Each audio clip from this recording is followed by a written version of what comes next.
You know, turning a school bus into a tiny home on wheels is a lot like solving a complicated math problem. And if there's one thing we all know about solving a complicated math problem, is that you gotta have your order of operations right. In today's video, I'm gonna be sharing with you my preferred order of operations when it's time to convert a school bus, and hopefully share with you some tips and tricks along the way so that you do everything in the right order, don't have to go back and tear out work or find out that you maybe forgotten to account for something long after your opportunity to do that accounting had passed. My name's Chuck Cassie. Don't go anywhere. This is an important video to watch. Blah blah da blah ba ba ba da da ba ba ba ba. Before we get too far into this video, I want to give a shout out to the Bus Fair and Bus Life Adventure for sponsoring this channel. And I wanted to let you know, if you haven't made plans, that the Bus Fair will be happening again next June in Oak Ridge, Oregon in 2024. So we would love to see you there. Now make sure you watch to the end of today's video because I've got an announcement for a new segment that I'm launching that's going to really be exciting for all of you who are attempting these conversions at home so that we can connect one-on-one and share your work with the world. So make sure you stick around. Now you might think that starting your skoolie conversion begins with buying a bus, but that's just not the case.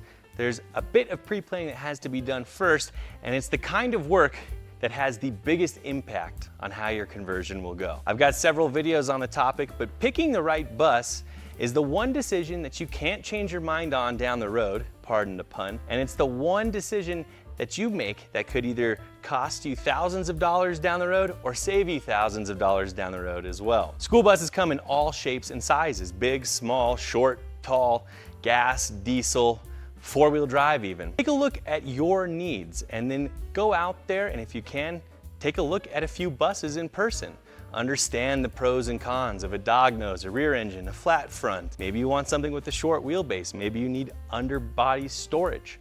These are all important decisions that will play a key role in making sure that your conversion project is a success. Now, once you've found the bus of your dreams, and hopefully it's a little nicer than this one, you can start work on the next two phases of the build process at the same time. And that's demoing the bus, dropping all the ceiling, windows, and wall panels, and taking the chairs out, of course, and also scheming up your floor plan. Once you've got the bus in your possession, it's a great time to really focus in on imagining this as a functional living space so that you can commit to your floor plan as soon as possible. Because having a floor plan decided will enable you to start making other big decisions like windows, sizes of sinks, appliances, all of these very important items that until you know the dimensions of each space within your bus, you really can't move forward on. I know it's daunting and overwhelming, but I've got videos out there of how I approach my floor space and floor plan designing. You should check them out right here. So you've got your bus, you've completed the demo phase, and as we move forward in these next steps, you're keeping in mind that you need to be coming up with your final floor plan sooner rather than later. At this phase of the build, it's time to make sure that the exterior of the bus is sealed in, or dried in as we call it, and any big structural exterior modifications are completed. For me, this meant doing a roof raise, installing RV windows.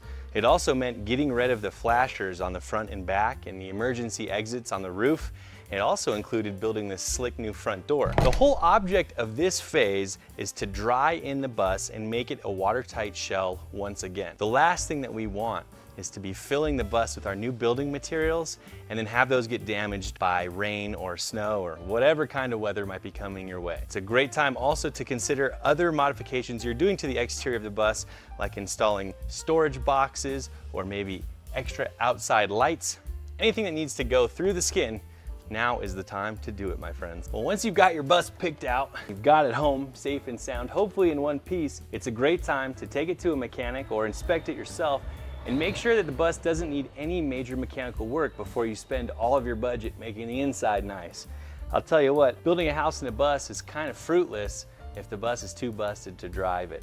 So I like to personally get a solid lay of the land, so to speak, of the mechanical condition of my bus so that I can pick these projects off along the way as I'm working on the interior and perhaps even set aside funds to deal with more major problems as I go and deal with them later. This is a step you can't skip. Some people do, and it catches up with them sometimes on their first day on the road. Once you've got your bus all dried in again, it's time to install the first real new materials in the bus, and that's going to be your insulated subfloor system. I've got a whole video about how I like to do this step, but it includes removing the old subfloor, treating any rust that's present, maybe patching holes, let's hope you don't have them, and then coming back in with the thickness of insulation that you decide and a nice new solid subfloor material that'll be the foundation of your build. This is a really important step, and the way we do it makes it really easy. So make sure you check out that video. Okay, so we've got our bus dried in, we've got our subfloor installed, and up until this point, you could have done it one of two ways. You could have gone in, if you were feeling confident about your floor plan and not needing to change it, and installed your new RV windows. Or maybe you're keeping all of your stock school bus windows, and so there is nothing to decide there. But now is the time with our subfloor in that we must commit to our floor plan. And I really like to go in there and tape that all out on the floor of my beautiful new subfloor and really get a feel for the final layout of the space. As you can see here, I've committed to my floor plan, and that enabled me to make decisions about my windows, which I actually installed after my subfloor. Now, I have the luxury of working indoors. You may not have that luxury, but the windows you can do outside as long as you're mindful of the weather. This is kind of the last chance to change your mind, because once you put the windows in your rig, you're really limiting your floor plan options. So part and parcel of installing the windows is committing fully to your layout. I've got a video on how you can devise your own layout. It's the method I like to use, but from this point forward, we are really setting our floor plan in stone, and we're not going to be able to change it once we put the windows in. So now that we've got our floor plan committed, we've got our windows installed, we have a beautiful subfloor, it's time to begin the next phase, which is framing out the interior of the bus. This is a phase that we also call strapping around here, and we do it using ripped sheets of plywood instead of more conventional 2x4 or dimensional lumber. I've got my reasons for that, and you should watch the video on how we do this right up here. This is an integral role, obviously, in getting to the next phase of the bus, which is the mechanical rough-in. And getting this part right and following a good method will help you minimize your thermal bridging and maximize the efficiency of your insulation, and help make sure that things like your windows and other walls, interior walls like this one here, have something secure to attach to. Speaking of roughing in the bus, putting in the electrical before insulation is a method that I really like to use. And I'm sure some people will disagree with me on this, and you have every right to, but I've done dozens of conversions, and this is my favorite way to do it, and it's never come back to bite us in the butt. Once your interior strapping is all installed, it's a great time to go ahead and run all of your wiring, any plumbing that has to go in the walls, although I encourage you to keep it out of the walls, and any other types of in-wall or buried infrastructure. So here we've got AC systems in outlet boxes, we've got communications and data links for our solar system, and we also have our DC stuff for lighting and whatever else you might need wires for in the wall. This is what we call the mechanical rough-in phase of the build, and it's crucial. This is where you really have to put your thinking cap as you go through here and imagine all the places you want outlets, lights, switches, any other type of light fixtures or electrical fixtures, maybe backup cameras, exterior lights, that we put in earlier when we were drying things in. This is last call to attach those, because once we spray foam or install whatever our insulation of choice is, we're gonna lose access to this, because the immediate step after that is to install our wall panels. Anybody who's watched this channel in the past knows that I'm a big fan of getting your insulation done right. And in my case, that's always going to be closed cell spray foam. And that's where we're at in the phase of the build after you complete the mechanical rough-in of all your electrical and plumbing, etc. that's in the walls. For me, I did about 3 inches of closed cell spray foam. And keep in mind that once that goes in, this stuff sets up rock hard.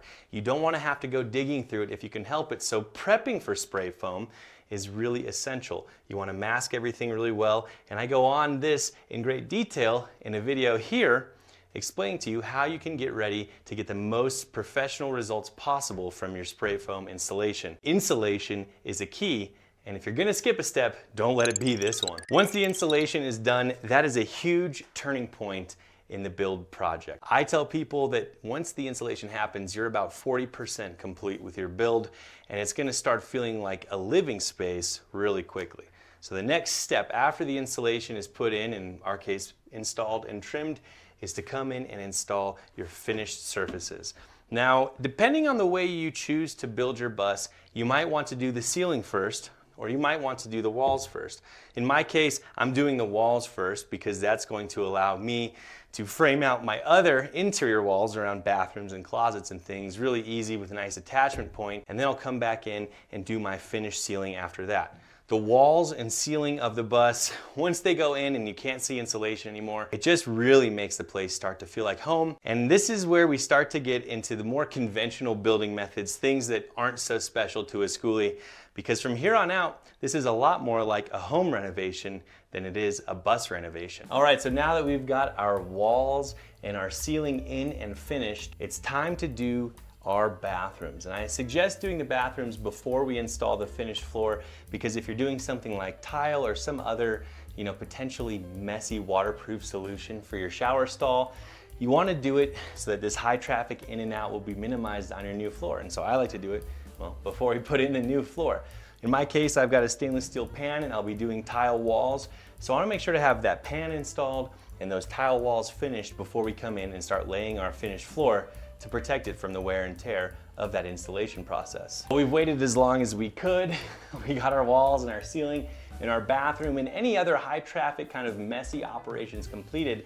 And now is a time where you can start to think about installing your finished flooring, but maybe not depending on the flooring that you're using. Now, certain types of flooring options, particularly certain types of floating and vinyl floors, are not intended and are not compatible with being installed underneath cabinetry and permanently mounted furniture, which is obviously very common in a bus. If you are installing that type of finished flooring, now is the time where you actually skip ahead and start installing your cabinetry and your furniture and anything else that's going to be built in on the floor. If you're not installing a floor like that, or installing an engineered floor, a floor that's glued down, or a roll type flooring, you can go ahead and install that over all of the living space, which is what I personally like to do because that is compatible with being installed underneath cabinetry and permanent furniture. I like installing flooring that is that way because, well, I've had bad experiences with vinyl floors even when installed properly in buses, but I like having a nice,